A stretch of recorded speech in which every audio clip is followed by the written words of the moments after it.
Hello बच्चों, let's read the question. Question कहता है a solid has a BCC structure if the distance of the closest approach between the two atoms is 1.73 angstrom. The edge of the unit cell is options हैं 200 picometers, √3 by √2 picometers, 142.2 picometers and √2 picometers। तो अगर इस question में हम बात करते हैं about the key concept, तो की कॉन्सेप्ट हमारा यहाँ पे बीसीसी क्रिस्टल स्ट्रक्चर हो जाएगा, उसी के बारे में हम डिस्कस करने वाले हैं। तो बीसीसी स्ट्रक्चर में क्या होता है, एक तो आपके जो एटम्स हैं वो कॉर्नर्स पे होते हैं और साथ ही साथ बॉडी सेंटर पे प्रेजेंट होते हैं।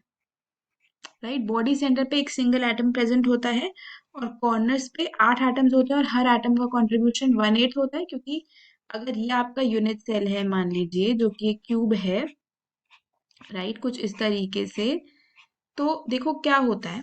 अगर हम बात करते हैं क्यूब की, तो क्यूब में क्या होता है, आपके पास 8 कॉर्नर्स होते हैं, राइट।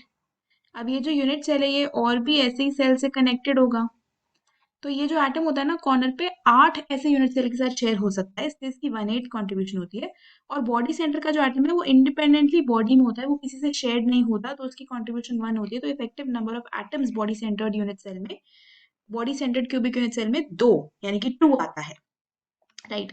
अब अगर हम बात करते हैं distance of the closest approach की, तो अगर हम कहते हैं कि ए जो है हमारी एज लेंथ है, राइट, किसी भी क्यूबिक यूनिट सेल में हम कहते हैं कि ए जो है वो हमारी एज लेंथ है और आर जो है वो रेडियस है किसका, एटम का।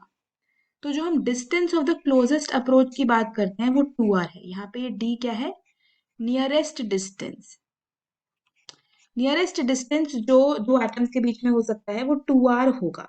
तो यहाँ से ये आपको डी क्या दिया हुआ है, 1.73 angstrom is equal to 2r। तो यहाँ से हमारे पास r क्या निकल के आ जाएगा, 0.865 एंगस्ट्रॉम। अब एक बॉडी सेंटर्ड यूनिट सेल में जो आपका बॉडी डायगोनल होता है वो √3a के बराबर होता है। ठीक है, जो आपका बॉडी डायगोनल होता है पूरा, ये जो बॉडी डायगोनल है ये होता है √3a के बराबर।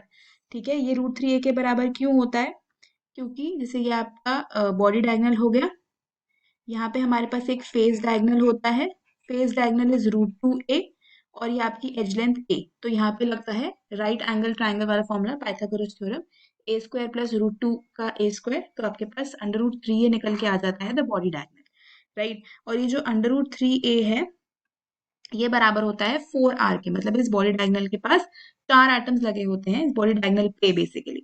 तो इसको आप इस तरीके से रिप्रेजेंट कर सकते हो कि बॉडी डायगोनल पे एक एटम यहाँ है, एक पूरा बीच में है और एक और यहाँ पे है।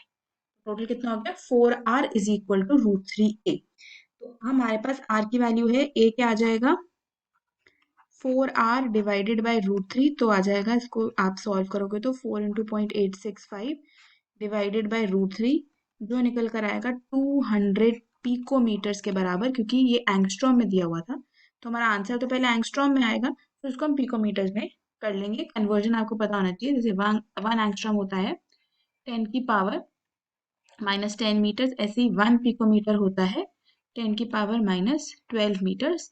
तो कन्वर्जन जब कर दी तो 200 पिकोमीटर्स हमारा आंसर आ जाएगा, राइट। तो अगर इस क्वेश्चन में हम बात करते हैं अबाउट द फाइनल आंसर, तो वो हो जाएगा option 1, that is 200 picometres. Hope you understood it well, best of luck.